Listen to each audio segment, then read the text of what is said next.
نهاجی ئەمە بەر خۆ بدەن سیەم مەزنترین بەندەرên ئەوروپای بەندەرە هامبورگ کو ساڵانە زێدەی 8700 کەشتên جیاواز لە سەرانسەری جیهانê بەرە خۆ دناوێ بەندەرن یان jî dinavre derbas dibin.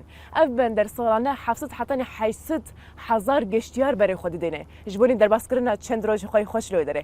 Racil xwarin û bexwarina xwe dikevine geşteyên xwe de û di nava vê benderê derbas dibin ku Hamburg jî du aliyan ve dibînin û çavê xwe pê ciwan dikin. Hevkara me alaşalî jî çûye wê derê. Agahiyên gelekî xweş ji bo me kom kirine. Em pêk ve temaşe bikin û nas bikin.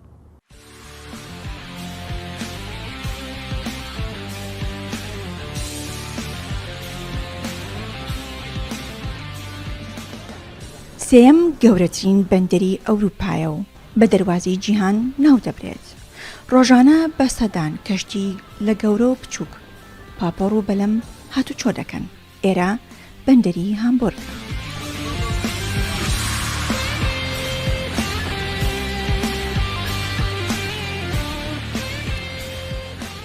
پەیتا پەیتا کەشتی گەشتی دێت و گەشتیارانیش سەر دەکەون بۆ کاژێرێک یان زیاتر. بنێو بەندەری هامبورگدا دەگەڕێن. ئێمەش ئەمڕۆ هاتوین گەشتێک بە کەشتی فرانسیسکا بکەین و لێرەشەوە بۆ کاژێرێک بەندەری هامبورگ ببینین.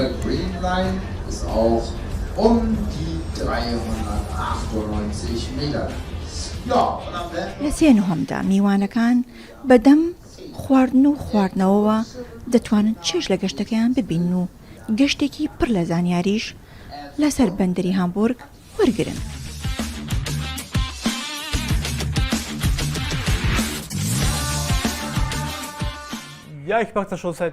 ئەمە چەندین ساڵە کاری منە.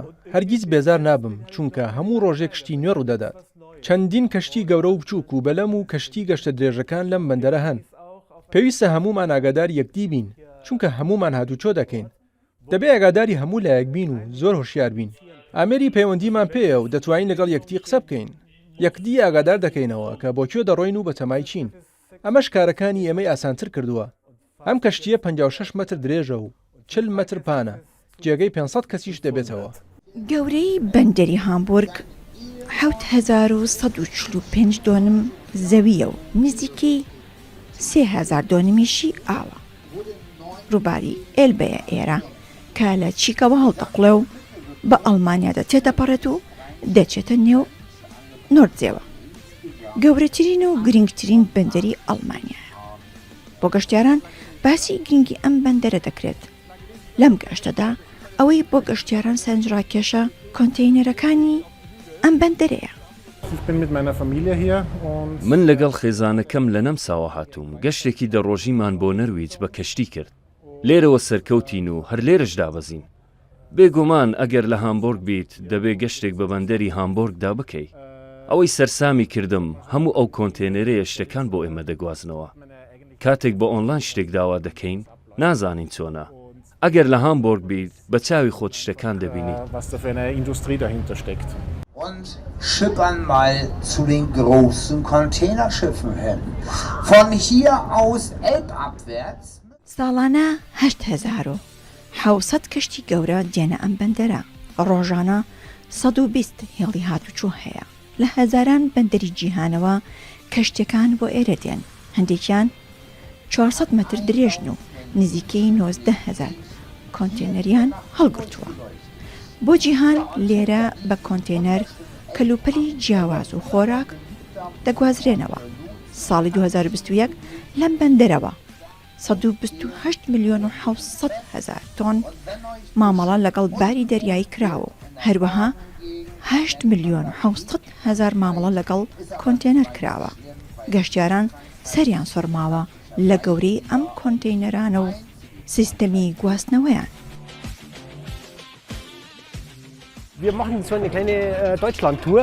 لە هەمبورگەوە گەشتێکی دوو ڕۆژیمان کرد. ڕۆژێک بۆ میوزیکاڵی شێرپاشا و دواتر لەگەڵ کوڕەکەمان سەردانی گەورەترین میناتۆری وڵاتەکەمان کرد. بۆ من بەندەری هامبورگ زۆر سەرسوڕهێنەرە. 50 ساڵە بەندەری هامبورگ بۆتە بەندەری کۆنتەینەر.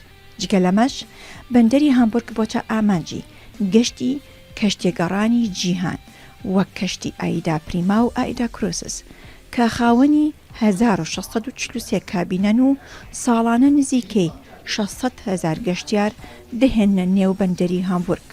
لێرەش بۆ چەند ڕۆژێک دەمێننەوە. لەگەڵ کچەکەم بۆ یەک ڕۆژ هاتوین بۆ سەردانی هاوڕێکەم لە هامبورگ. هاوڕێکەم گوتی بۆ ئەم گەشتی کەشتیە دەبێت بێن. لێرە دەتوانی هەموو مۆزەخانە و سەمفۆنیا و بیناکانی هامبورگ ببینیت. کۆنتێنەرەکانی زۆر جوان و سەرنجڕاکێشن.